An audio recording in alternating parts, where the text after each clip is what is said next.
Welcome to another episode of Coffee With. I am your host, Saina Bujang, and with me in the studio, I have someone that is worth celebrating. See, this is the Gambia, and we need to celebrate our people. We need to celebrate our legends while they're still here. And he's so young, mashallah, and he's done so much, and he has made an impact in the film industry, in and outside the Gambia. So I'll do nothing but introduce the young man, and we go ahead with the interview.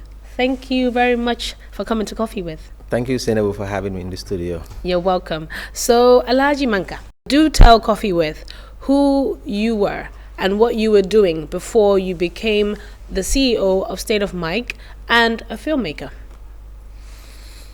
What I was doing before becoming the CEO of State of Mike, that's a tough question. In general, I always tell people I've been doing different rabarabas. Okay. Rabaraba meaning, hustling day and night to have earnings, to put food on the table, to take care of yourself. Growing up, I was more of like a homeless boy, growing around Serekunda, Hanover, Serekunda, around the Serekunda market. After I graduated from Gambia High School, I was not having good grades. So the only thing I could do was more of being an errand boy, jumping from one house to another house, people sending me here and there, and at some point end up at the black market. So where I was selling, electronics, mainly mobile phones and stuffs. And luckily, I was introduced to State of Mike as a training center where I enroll and start learning production till I graduate being the caretaker of State of Mike. Then when the State of Mike project closed, knowing that I was already learning production, and I take permission from the guys who was running the project so that I want to continue State of Mike, and they gave me the blessing to register State of Mike and then take it as a company. Nice. Yeah. Okay, so you can say that, your background and your story, it wasn't as rosy as people may think. No. So, you went through a few struggles to find yourself, to land yourself in this training. Yeah, normally, growing up, media has never been something that I never thought of. Okay. Never. In my family, I think I'm the only one who graduated school, and my young brother, Alhagie Manka. Yeah. And being the eldest son in my family, education was tough because I came from a poor background that most times you are sent out of school because of school fees, or you go into school struggle every day how to get to school because you're not having lunch, you're not even having given transport to go to Banjul. So most times you either get to class very late, or even before you get home it's late. So things were always very, very difficult.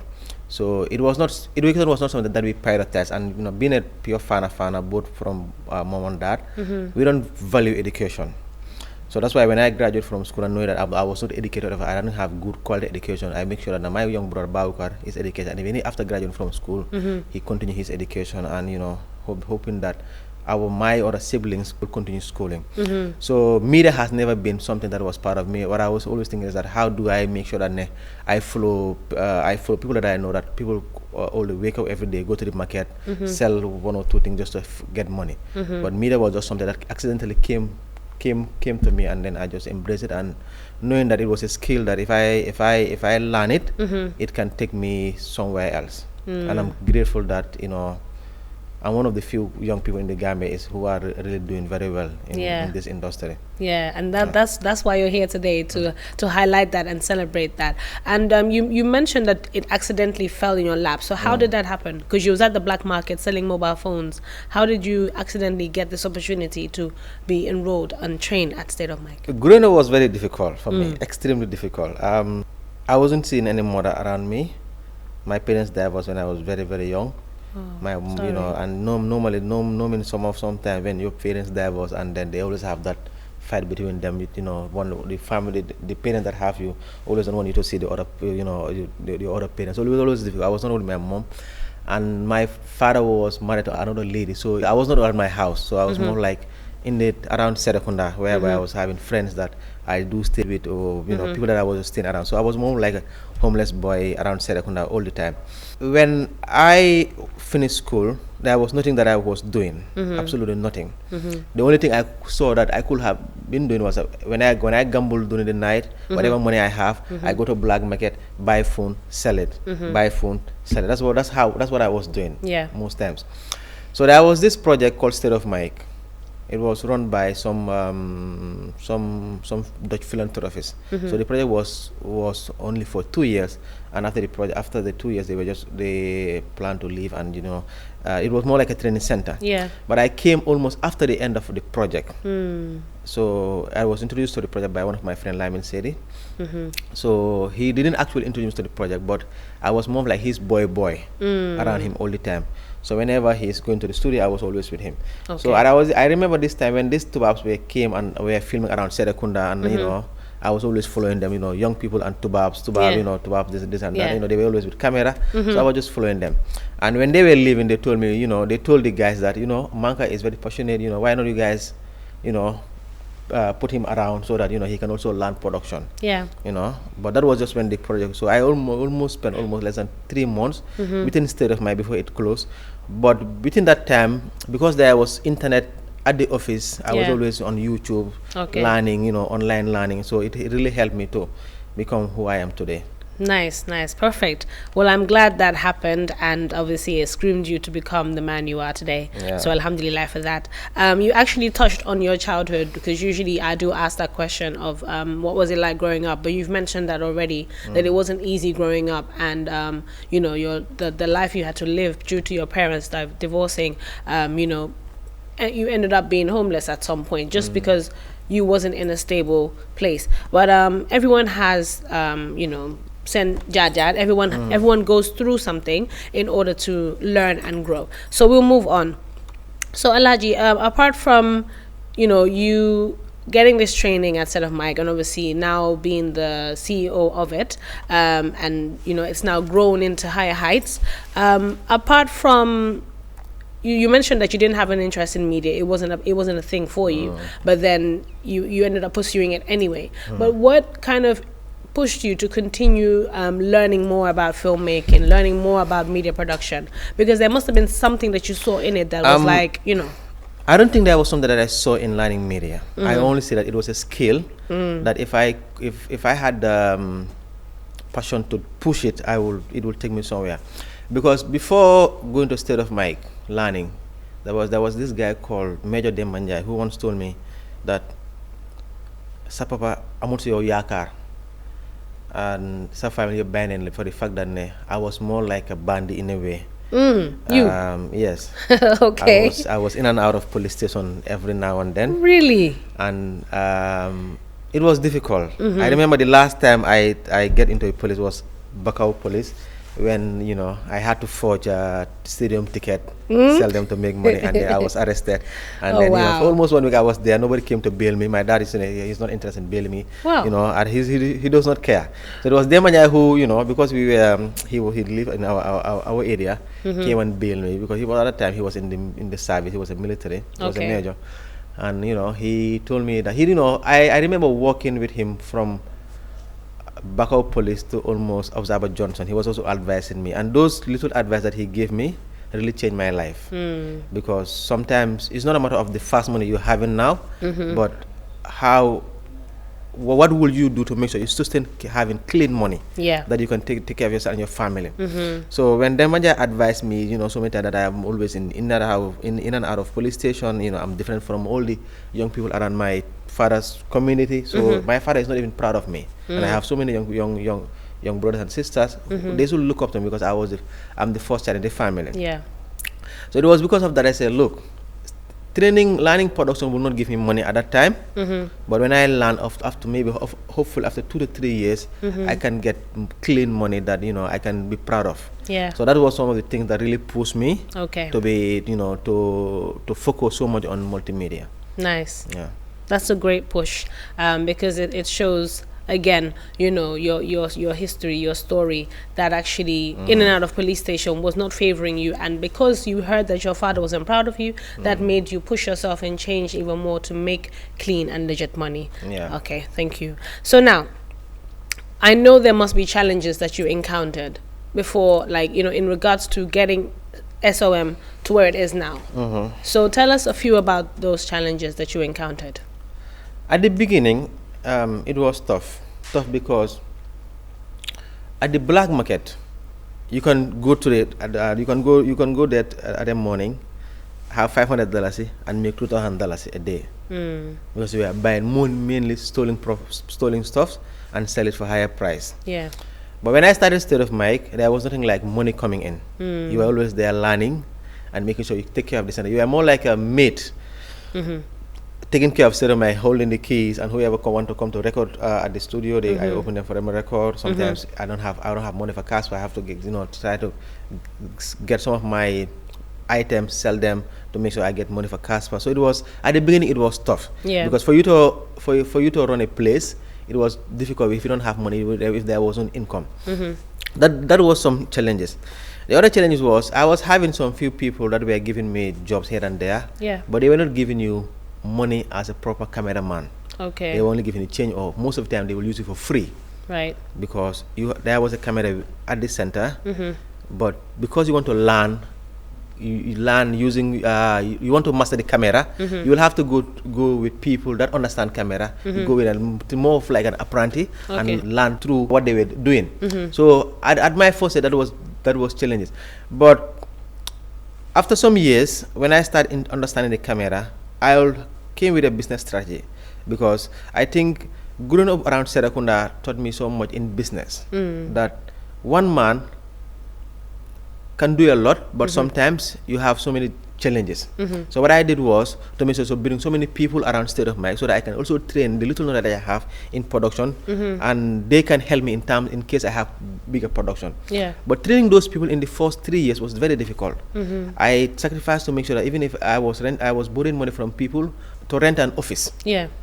I rent an office at Georgetown, but make sure that I was having almost 6 people that I was training at that time for free. Yeah. But most time I'll also have to use my own money to get them transport, sometimes get them some salary at the end of the month, and also take care of maintenance at the office. Yeah. So those years were extremely difficult, and so for me those were some of the challenges that I was having.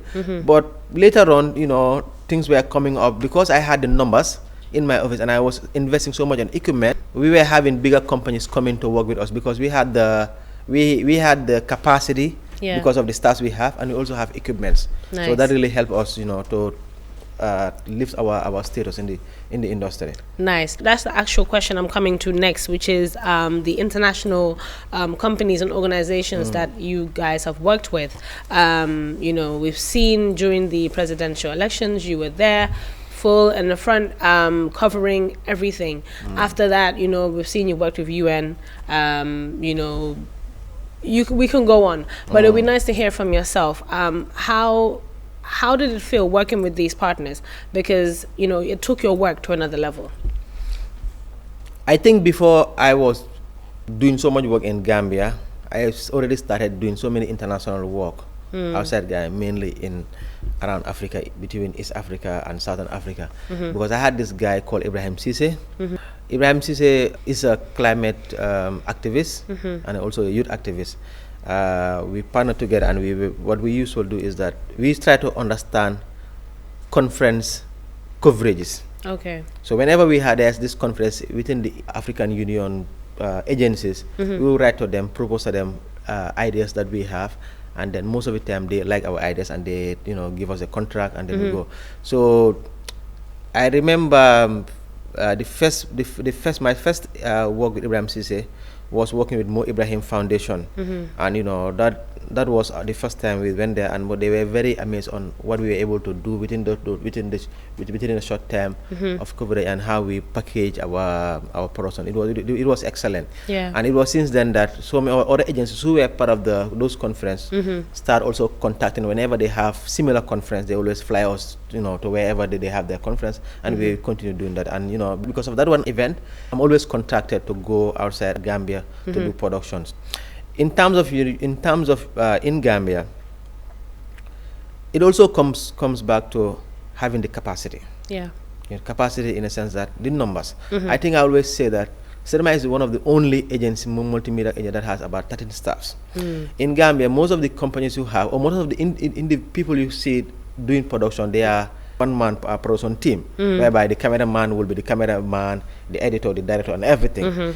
So normally things are done well. You understand? You can do music videos, you can do advice, you can do this, but when it's come to multi-camera production, you may not be able to do it. When it comes to TV show, when it comes to show, when it comes to movies, you may not be able to do it. But I make sure in my office I have a proper office whereby you have admin, you have accountants, you have cameramen, you have editors, you have graphics, you have people that any project that comes to State of Mind, we don't just have to get people outside, but we make sure that from the writing of proposal, from the accounting, from everything is done by people within State of Mind. Nice. And I think because of that, most of these UN agencies, most of these corporate bodies are okay working with us, because when you give us your project, we'll make sure we implement it the way you want it. We will not be like we will not be seeing every email sent by Alhagie Manka, every contract signed by Alhagie Manka. We have people within State of Mind that make sure that we do so. But not only that, we also make sure that we partner with maybe University of the Gambia and so other institutions whereby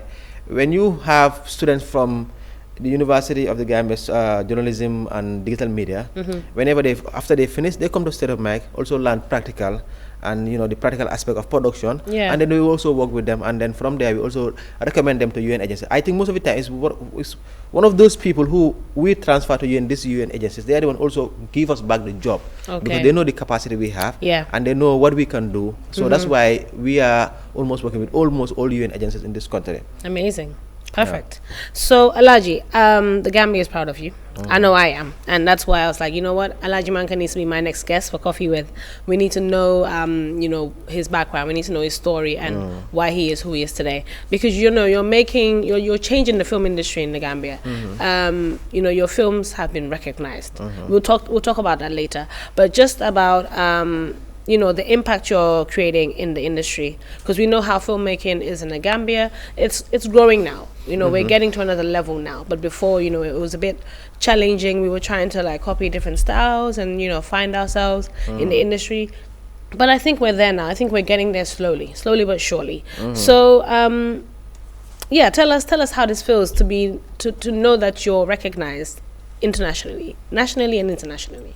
I always say that most times, I think over the past 3 years, I was having one of my staff called Zena Fals. He's currently working at the office of the president. At some point, we were having this problem at State of Mind that State of Mind was about Alhagie Manka. Whenever they say State of Mind, they say Alhagie Manka. Whenever they say State of Mind, they say Alhagie Manka. But it's not Alhagie Manka who does the work at State of Mind. It's more like a teamwork. Yeah. I almost don't do anything. We have our captain Babukan Manka, we have Aisuru Bokum, we have Satang, we have Tijan Simit, we have whole lot of people within State of Mind that does the work. Yeah. But as the leader, I also make sure that things are done properly. Yeah. But it's a teamwork. Yeah. So what I always do is to make sure that, knowing the fact that the movie industry, let's say the creative industry in Gambia, we still call it Gambia. We still call Gambia a virgin land. There are so many things that should be done, but it's not been done yet, because maybe we don't have institutions that can train us to be professional in what we do. I always say that in Gambia we don't have any professional filmmaker, not a professional cameraman, not a professional editor, not a professional sound engineer, not a professional director, or even actors. We don't have them. Most of us managing here and there. We're just managing, but we don't have it. That's why you can hardly see a proper production from Gambia. Okay. Over the past 2-3 years, we've seen some production that are making international festival. Let's say Gift from Babylon, Welcome to the Smiling Coast, or the recently Mbebet, direct by Os Jajo and Jamajak. You see that the people who were involved in that production, they were people who trained production very well. Yeah. In this country, Osjaji is one of the finest creative person in this country. Most of us don't know most of the young people now don't know Osjaji, but when Osjaji was at Mediamatic, Osjaji, let's say, make Mediamatic what it is. That was the time when you have Osjaji there, Lamin Sen, Oman Jai, Badu Bite, and the crew. Yeah. You cannot compete them in anything. Not possible. Yeah. Even if that team were still there, you're not even heard of State of Mind. But Ojaji he's a master in the art, in what he's doing. Okay. So you also have this something Mahoney. He used to be an actor, but now he's studying production. Okay. So they produce this Mebed, and written by Jama Jack from Femi Mahoney? Femi Mahoney. Yeah. And written by Jama Jack, and using almost a life story of Musu Bakoto, who is an FGM activist. Yeah. So imagine bringing heads together. Jama is one of our finest writers in this country. Also is a director. Femi, so we have all these people bringing up their ideas together and work on a masterpiece. Yeah. You understand? You also have STS, one of the finest music video directors in this country, and one of the best in this country. So you all come together and work and having a good material. But what happened in Gambia is that most of the time we say that Alhagie Manka rek ay liggéey bii nii wala Alhagie Manka ak Bakar rek ko liggéey soo ko liggéey du dem because we don't work together. Yeah. When we come together, work together, and try to create something big, that material will take us forward. It's true. But because we don't work together, nothing will work. It's not gonna work. Even with Stereo Mic, with all the things we have, with everything we do, when we do in production, we make sure that we bring people together. To work on, at least have something very, very, very good. That's why our materials are always out there. But it's not like Alhagie Manka does it or Bako does it. We always have a team, proper team, that's work on it. And thank God, because of that, at least our movies are getting to international stages, and they're winning awards as well. They are winning awards. Yes, because Gifts of Babylon has won an award recently. Gift from Babylon has won many awards. Awards. Checking through your Facebook, I saw so many different movie recognitions, awards, and festivals. I was like, wow, this is amazing. And we just want to know quickly, what more can we expect from State of Mic, Alhagie Manka, before we take leave of you, and also include your words of wisdom for young people that want to be the next Alhagie Manka or Babukan Manka or Aisha Bokum or STS. What I always say is that over the past years, I think Cinema have done a lot that for us we are more like giving back to the industry that has given us a lot. Yeah. You understand? I cannot ask for anything more. I always say that we have everything now. So this 2021, 2022, what we want to do is that how do we create an avenue whereby governments will collaborate and do productions that governments will be proud of the industry. Yeah. Or outside will be proud of the industry. Let's say every house you go to at night, they watch TFM, they watch Desert Steve and stuff like that. Yeah. But why can't we, come together and put? That's why I have been very key to make sure that we formulate this. We bring back FPAG. FPAG is the Film Producers Association. Yeah. I'm not part of the executive, but I make sure that there's a new executive, and I'm willing to support. Sterema is willing to support them fully to make sure that we produce contents that we can be bidding to TV station, or we can take the companies and they will fund it properly. So I think with that's a step that we are working on. Yeah. And hopefully before the end of the year, we may come back and say that this is something that we did, and we are proud of what we have achieved. Nice. And to what of wisdom to young people is that most time I say people I'm not that educated. When you go to my office, I get people that only, even in my emails most time I have people that send it for me. Even in my social media posts sometimes people have to write it for me because I wasn't very serious during my school, because maybe because I was poor, I couldn't concentrate. You couldn't concentrate. You understand? It's but a factor. Education is very important, but not only about education, going to school, but learn skills. Yeah. I am where I am today because of the skill that I was able to learn through State of Mic, and that takes me to where I am. And in the few years coming, if you don't have skill, education cannot just take you everywhere. It's true. You have to be skillful, you have to be determined, you have to focus to make sure that learn something that will take you somewhere else. But don't just sit home thinking that Europe is there, America is there, or your family, you have family members in America and Europe sending you a few dollars every month. That won't take you anywhere. Learn the skills, and one day you'll be proud of yourself that I make this money for myself and I'm happy to eat it with my family. Nice. Perfect. That was all we had for you in this episode of Coffee With.